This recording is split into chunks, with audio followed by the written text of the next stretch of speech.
विशु देर तक सोया पड़ा था। वैसे तो जल्दी ही उठ जाता है वह, या कहें कि उठना पड़ता है। Vishwanath Tiwari deputy general manager के पद पर एक मल्टीनेशनल कंपनी में रोब दाब के साथ 13 साल से काम कर रहा है।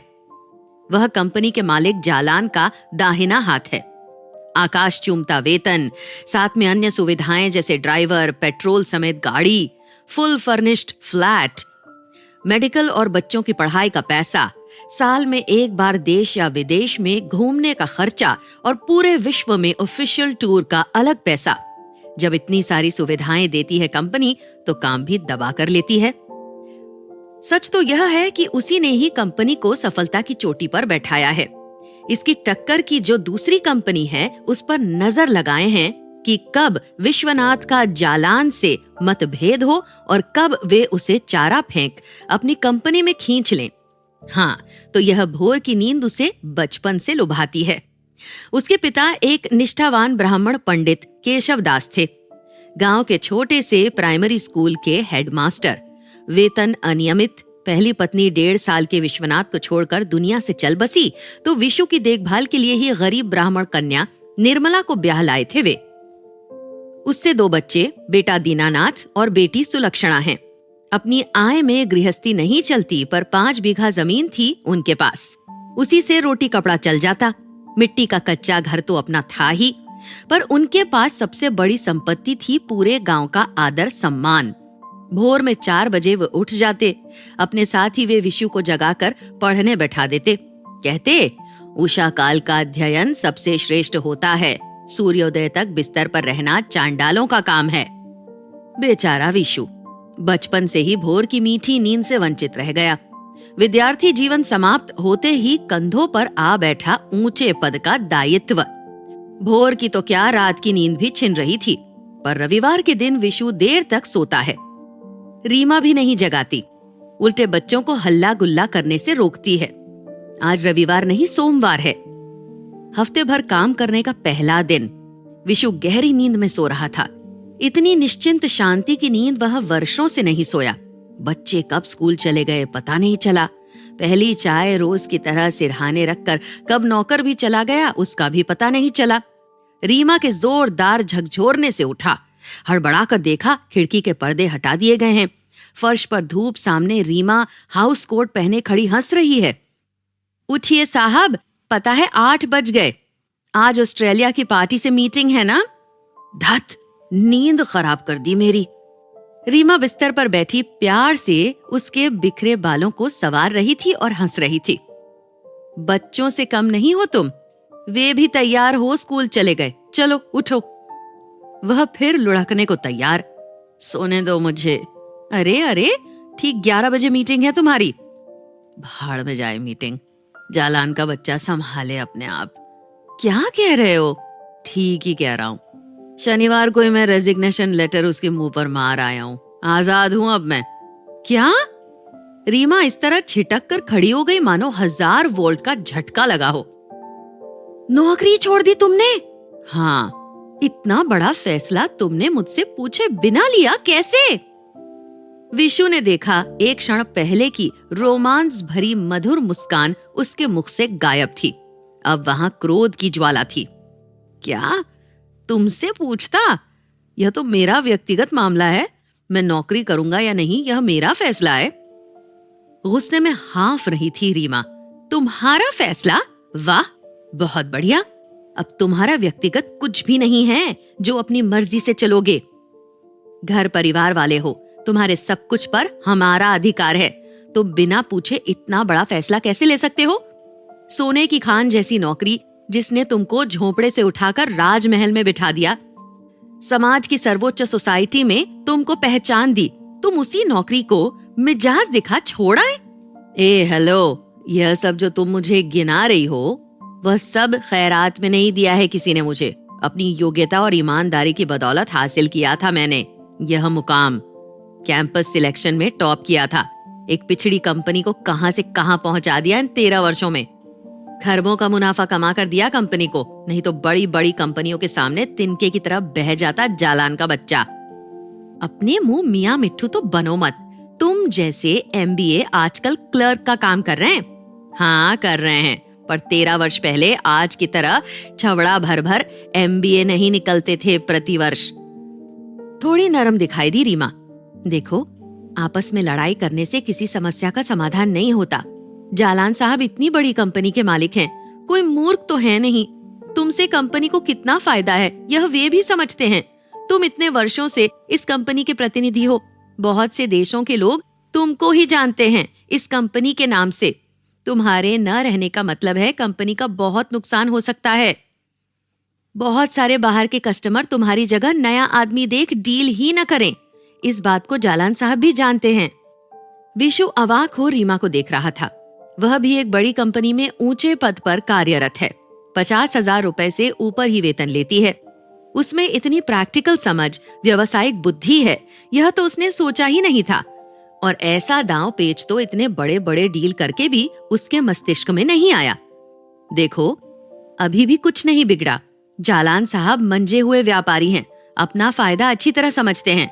तुम्हारी जगह नए आदमी को लेकर उसे अपने हिसाब से तैयार करने में उनको वर्षों लग जाएंगे। कंपनी को बहुत नुकसान होगा। चलो, मैं भी तुम्हारे साथ चलती हूँ। वे मुझे बेटी मानते हैं। तुम माफी मांगकर रेजिग्नेशन वापस ले लो। आज की ऑस्ट्रेलिया वाली डील में सफल हो जाओगे तो वे और भी खुश हो जाएंगे। चलो उठो, मैं भी तैयार होती हूँ। तुम्हारी समस्या का समाधान कर मैं अपने ऑफिस चली जाऊंगी। अटूट बंधन भाग 2। माफी मांगूंगा मैं? अरे यह बस फॉर्मेलिटी है। 2 शब्द कह देने में क्या जाता है। उम्र में पिता समान हैं और मालिक हैं। कभी नहीं। पंडित जी का खून जाग उठा विशु की धमनियों में। वह पंडित जी जो आज भी न्याय, निष्ठा, सदाचार, सपाट बयानी व सत्य वचन के लिए जाने जाते हैं। उनकी प्रथम संतान इतना नहीं गिर सकती। प्रश्न ही नहीं उठता माफी मांगने का। गलत वे हैं, मैं नहीं। माफी उनको मुझसे मांगनी चाहिए। फिर से जल उठी रीमा। तो तुम त्याग पत्र वापस नहीं लोगे? माफी नहीं मांगोगे? नहीं, कभी नहीं। ठीक। अनपढ़ गंवार महिलाओं की तरह मुंह बिदकाकर रीमा चीखी। तो अब मजे करो, बीवी की रोटी तोड़ो, उसकी कमाई पर मौज मस्ती करो। विशु का मुंह खुला का खुला रह गया। क्या स्वार्थ का नग्न रूप देख रहा है वह? पहले तो यही रीमा प्रेम में समर्पण, त्याग और मधुरता की बात करती थी, पर उसके स्वार्थ पर चोट लगते ही क्या रूपांतरण हो गया। विशु की नजरों में सबसे सुंदर मुख आज कितना भयंकर और क्रूप हो उठा है। वह अपलक उसे देखता रहा। क्रोध में भुनभुनाती रीमा तैयार हुई। डटकर नाश्ता किया, गैरेज से अपनी गाड़ी निकाल ऑफिस चली गई। अब लंच में लौटेगी बच्चों को स्कूल से लेकर 2 बजे, 3 बजे फिर जाकर फिर लौटेगी 5 बजे। रोज का यही रूटीन है उसका। रीमा के जाने के बाद एक अलसाई अंगड़ाई ले विशु उठ बैठा। घड़ी ठीक 10 बजा रही थी। चलो, अब पूरे 4 घंटे हैं उसके हाथ में सोच विचार कर निर्णय लेने को। फ्रेश होकर आते ही संतो ने ताजी चाय लाकर स्टूल पर रखी। उसने चाय पी। रीमा से पूरी तरह मोह भंग हो चुका है। आज वह स्वयं समझा गई उसका रिश्ता बस स्वार्थ का रिश्ता है। इन्हीं सब उलझनों में फंसा वह अतीत में खो गया। अपने पिता को वह कभी कभी आर्थिक चिंता करते देखता था। तब निर्मला यानी सौतेली माँ कभी डांट कभी प्यार जता उनको साहस जुटाती थी कि चिंता क्यों करते हो जी, सब समस्या का हल हो जाएगा। कभी भी आर्थिक दुर्बलता को लेकर पिता को ताने देते या व्यंग करते नहीं सुना, न ही कभी अपने लिए कुछ मांग करते। अपनी माँ की तो स्मृति भी नहीं है मन में। 1.5 वर्ष की उम्र से ही उसने निर्मला को अपनी माँ ही जाना है और निर्मला ने भी उसे पलकों पर पाला है। दीनू से बढ़कर प्यार किया है। उसका भी तो बाबा से वही रिश्ता था जो रीमा का उसके साथ है। फिर निर्मला हर संकट में बाबा के साथ रही, साहस जुटाया, मेहनत करके सहयोग दिया और रीमा ने आज उसकी रोटी का एक कौर भी नहीं खाया अभी, फिर भी अपनी कमाई का ताना दे गई। पति के मान सम्मान का कोई मूल्य नहीं जो उसे पूरी तरह मिट्टी में मिलाने, माफी मंगवाने ले जा रही थी उस झूठे और बेईमान जालान के पास। उसने उसके आत्मसम्मान की प्रशंसा नहीं की, एक बार भी साहस नहीं बढ़ाया कि ठीक किया, चिंता क्यों करते हो, मेरी नौकरी तो है ही, दूसरी नौकरी मिलने तक मैं सब संभाल लूंगी। वाह, क्या कहने उच्च समाज की अति उच्च पद पर कार्यरत पत्नी की। आज रीमा ने 13 वर्ष से पति से सारे सुख, सामाजिक प्रतिष्ठा, सम्मान, अपने हर शौक की पूर्ति, आराम, विलास का जीवन, सब कुछ एक झटके में उठाकर फेंक दिया, अपनी जरा सी असुविधा की कल्पना मात्र से। एक बार भी नहीं सोचा कि पति के पास कितनी योग्यता है, कितना अनुभव है और अपने क्षेत्र में कितना नाम है। वह 2 दिन भी नहीं बैठेगा। 10 कंपनी मालिक हाथ फैलाए बैठे हैं उसे खींच लेने के लिए, देश ही नहीं विदेशों में भी। और उसकी सबसे प्रिय पत्नी उसकी तुलना कर गई डोनेशन वाले सड़क छाप MBA लोगों के साथ। बस अब और नहीं। पार्लर ने जो सुंदर मुख दिया है रीमा को, वह मुखौटा हटाकर उसके अंदर का भयानक स्वार्थी, क्रूर, मूर्ख स्वयं ही दिखा गई है वह आज। उसका सारा मोह भंग हो चुका है। अपने ही प्रोफेसर की बेटी रीमा को पाने के लिए वह स्वयं कितना स्वार्थी बन गया था। आज उस बात का उसे अनुभव हुआ। MBA के खर्चे के लिए उस निर्धन परिवार के मुंह की रोटी 5 बीघा जमीन खेत तक बिकवा दिया। पिता पर दबाव डाला। अपने 2 छोटे छोटे बच्चों की चिंता करके भी सौतेली मां निर्मला ने एक बार भी बाबा को नहीं रोका और उसने इन 13 वर्षों में उधर पलटकर भी नहीं देखा, क्योंकि उसे बहाना मिल गया था। जब नौकरी पाकर बाबा को सहायता करने का समय आया, तब सबसे पहले रीमा से शादी करके अपने परिवार से पल्ला झाड़ने का बहाना खोजने लगा और मिल भी गया। निष्ठावान स्वात्विक ब्राह्मण पंडित जी ने ठाकुर की बेटी को अपने घर की बहू के रूप में नहीं स्वीकारा और वह खुश हो रिश्ता तोड़ाया। असल में उसके अंतर मन में भय था, आशंका थी कि इस निर्धन परिवार से जुड़ा रहा तो कमाई का कुछ हिस्सा अवश्य ही चला जाएगा इस परिवार के हिस्से, जबकि पिता छोड़ औरों से उसका खून का रिश्ता है ही नहीं और पिता के प्रति भी क्या दायित्व निभाया। दिल्ली से 40 मिनट या 1 घंटे का रास्ता है फूलपुर गांव का। फूलपुर, वह भी हाईवे के किनारे। गांव के चौधरी का बेटा महेंद्र मोटरसाइकिल लेकर आया था उसे लेने। गेट पर ही मिल गया। एक जरूरी मीटिंग थी, इसके बाद ही प्रमोशन की घोषणा होने वाली थी। रीमा ऑफिस न जाकर घर में ही सांस रोके बैठी थी। वह ऑफिस ही निकल रहा था कि महेंद्र ने पकड़ा। विशु, जल्दी चल, पंडित जी नहीं रहे, अभी अर्थी नहीं उठी, तू जाएगा तब उठेगी। उसके दिमाग में प्रमोशन की मीटिंग चल रही थी। इस समय यह झूठ झमेला खींच कर बोला, दीनू है तो। मुंह खुल गया था महेंद्र का। क्या कह रहा है, तू बड़ा बेटा है और तेरे पिता थे वे। देख, मेरे जीवन का प्रश्न है, आज मैं नहीं जा सकता, जरूरी काम है, आ जाऊंगा, तू जा। महेंद्र के खुले हुए मुंह के सामने वह ऑफिस चला गया था। 8 वर्ष पुरानी बात हो गई। अटूट बंधन भाग 3। विशु ने निर्णय ले लिया और निर्णय के बाद अपने को जहां पाया उससे उसके होश उड़ गए। उसका अपना कुछ है ही नहीं। यह कंपनी का लग्जरी फर्निशिंग फ्लैट नहीं, गुड़गांव दिल्ली सीमा पर बाग बगीचों से सजी सुंदर कोठी है। गांव की मिट्टी में पले विशु को 9 मंजिल पर टंगे रहना अच्छा नहीं लगता था। तब इतनी आबादी भी नहीं थी। इधर तो सस्ते में जमीन मिल गई, फिर मनपसंद नक्शे से घर बनवा लिया। कुशल माली के साथ खड़े हो पेड़ पौधे लगवाए जो अब बड़े हो गए हैं। लॉन में आगरा से मंगवा कर कारपेट घास लगवाई। पर यह कुछ भी उनका अपना नहीं है। पूरा का पूरा घर रीमा के नाम है। उसने सारे बैंक खाते, निवेश के कागज देखे, सब कुछ रीमा के नाम है। कहीं भी कुछ भी उस अकेले के नाम नहीं। हाँ, एक खाता उस अकेले के नाम अवश्य है, जहां उसका वेतन जमा होता है। उसे खोल देखा तो उसमें मात्र 55,000 रुपए पड़े हैं। चलो, भागते भूत की लंगोटी संकटकालीन समय को पार कर देगी। 5,000 पर्स में है। और हाँ, आज 17 तारीख है, कल रविवार गया है। 15 तारीख शनिवार को त्याग पत्र दिया है शाम को 4 बजे। मतलब उस दिन तक का वेतन तो मिलेगा ही। पर वह जानता है कि हफ्ते 2 हफ्ते से ज्यादा बेरोजगार नहीं रहने वाला। बस यह बीच का समय काटने के लिए एक सुरक्षित और शांतिपूर्ण जगह चाहिए। वह अटैची में जरूरी कागज पत्तर रख रहा था, तभी ध्यान आया एक पॉलिसी और है जिसमें रीमा का नहीं, एक ट्रस्ट का नाम है। 20 लाख की पॉलिसी है। विशु ने वह पॉलिसी निकाली। 5 दिन बाद वह मैच्योर हो रही है। चैन की सांस ली कि चलो 20 लाख रुपए हाथ में रहेंगे। अब उसे कोई चिंता नहीं। उसने पॉलिसी अटैची में संभाल कर रख ली। इसके बाद कपड़े लत्ते बैग में डाले, बैग को नौकर से गाड़ी में रखवा दिया। नौकर ने नाश्ता लगा दिया।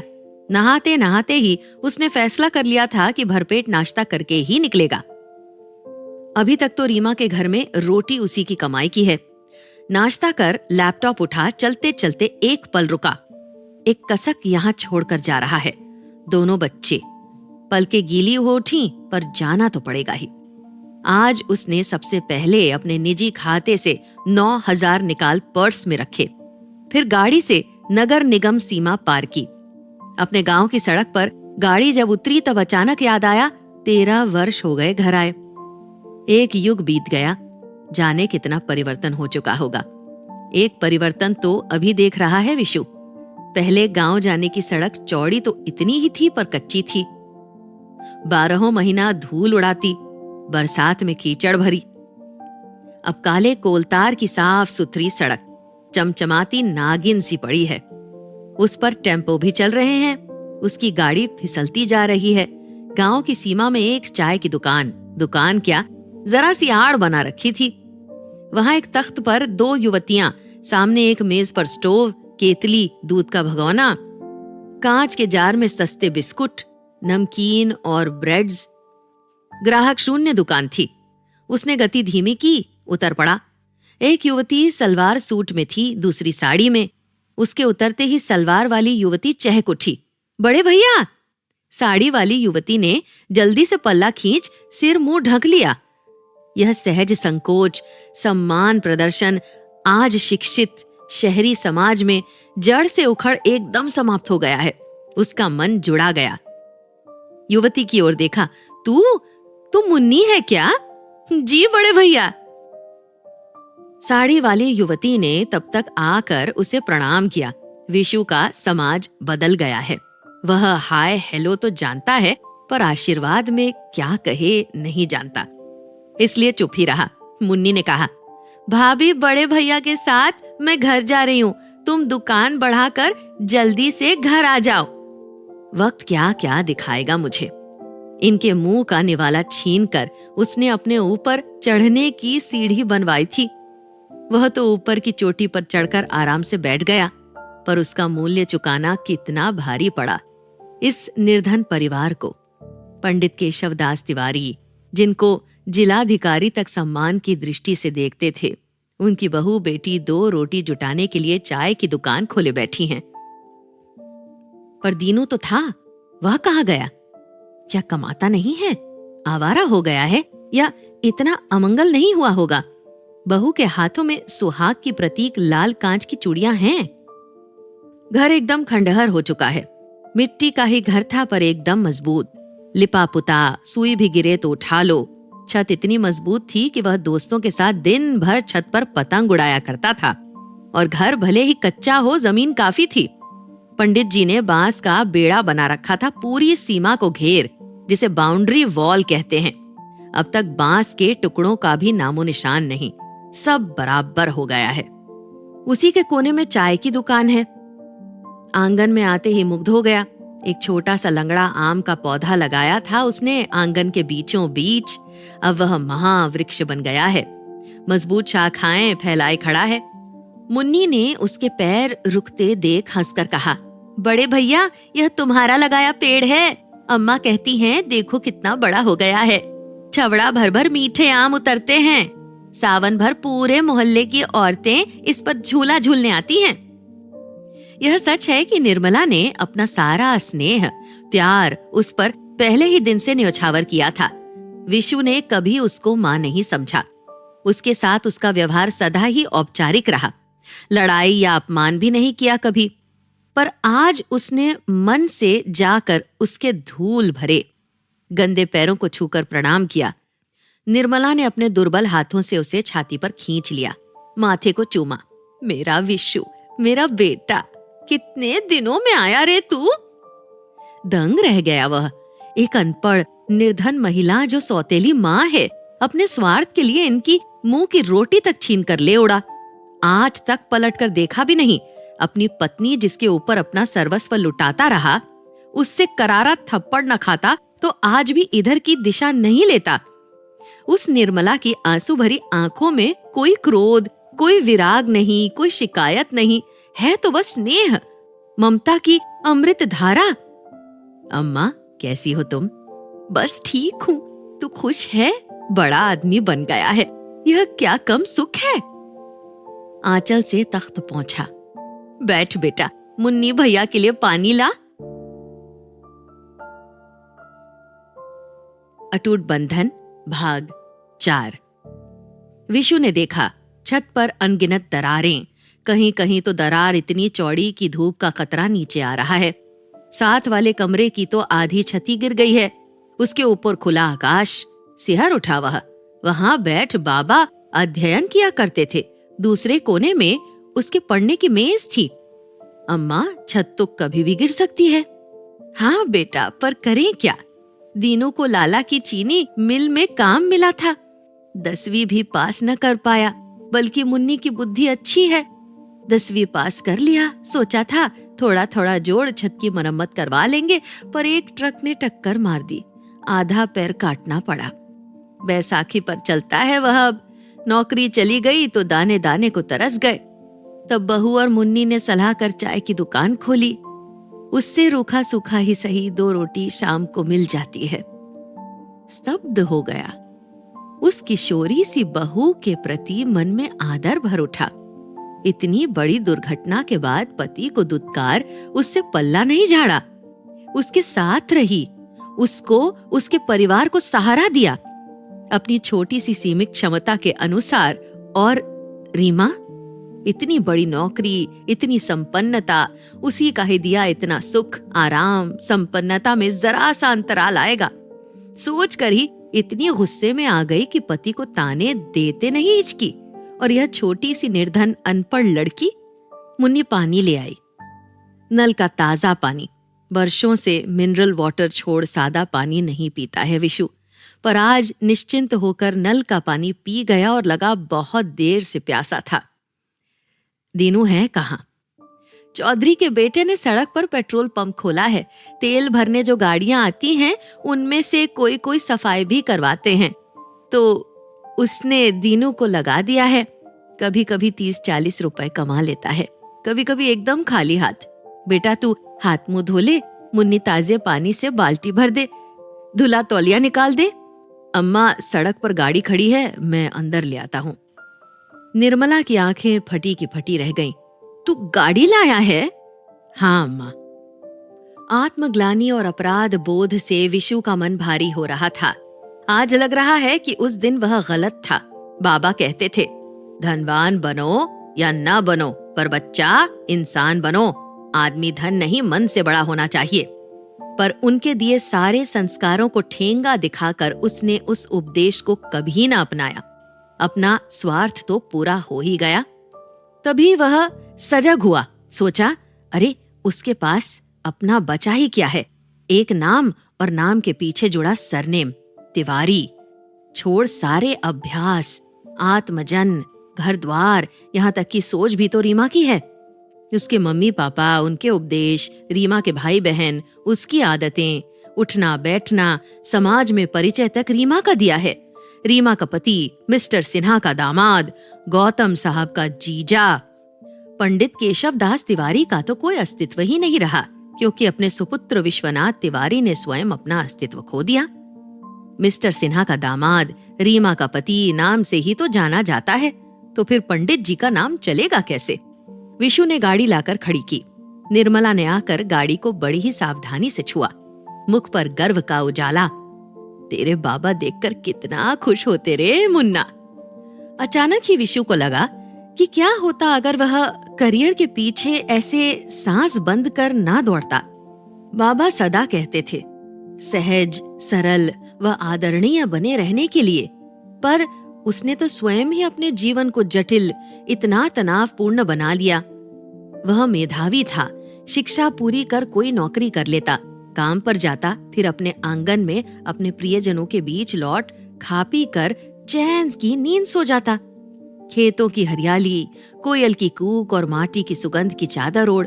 पर नहीं, उसने जो दौड़ शुरू की है दूसरों को पीछे छोड़ आगे और आगे जाकर आकाश छूने की, उसमें कोई विराम चिन्ह है ही नहीं। बस सांस रोक कर दौड़ते रहो, गिर गए तो मर गए, दूसरे लोग तुमको रौंद आगे निकल जाएंगे।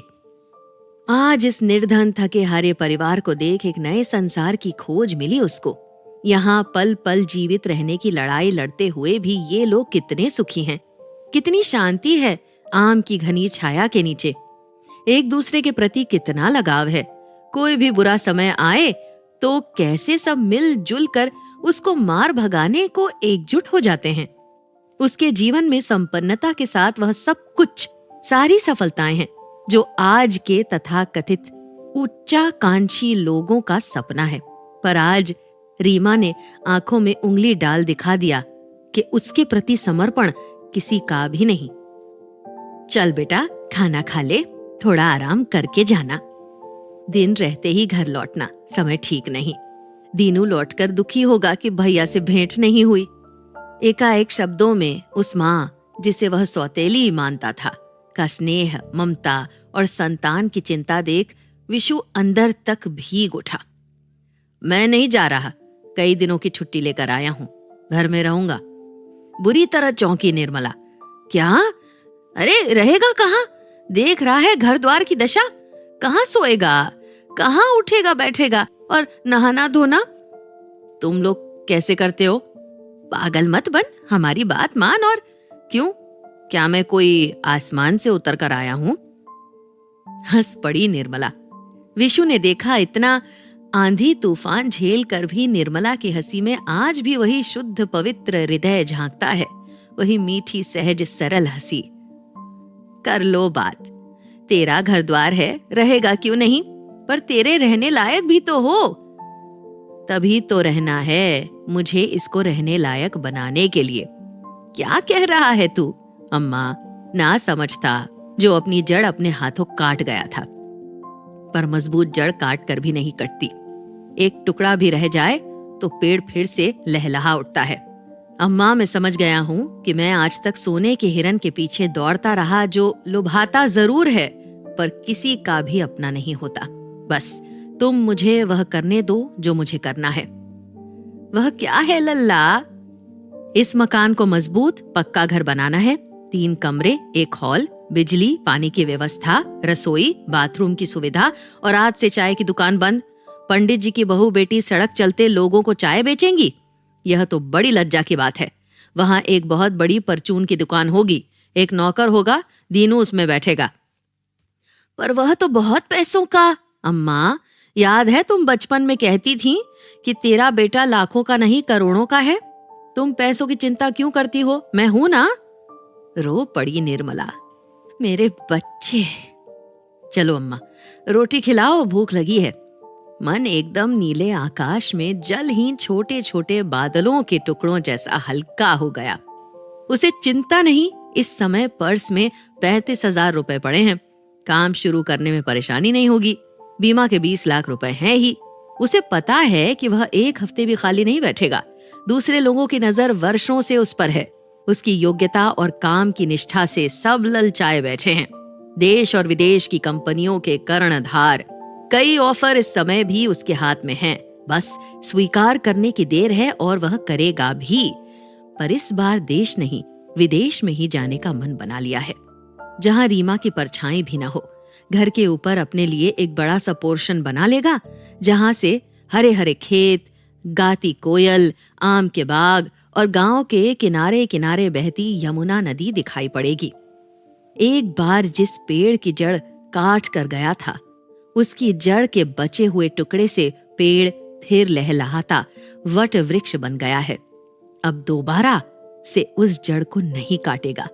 वर्ष में एक बार माँ भाई बहन के पास अवश्य आएगा। बहुत दिनों बाद लौकी की सब्जी, चूल्हे की आंच में सेकी गोल मटोल करारी करारी रोटी पेट भर खाकर वह मूंज की बनी चारपाई पर, दरी और साफ धुली चादर के बिछौने पर पढ़ते ही सो गया। बहुत दिनों बाद गहरी मीठी नींद आई है उसे।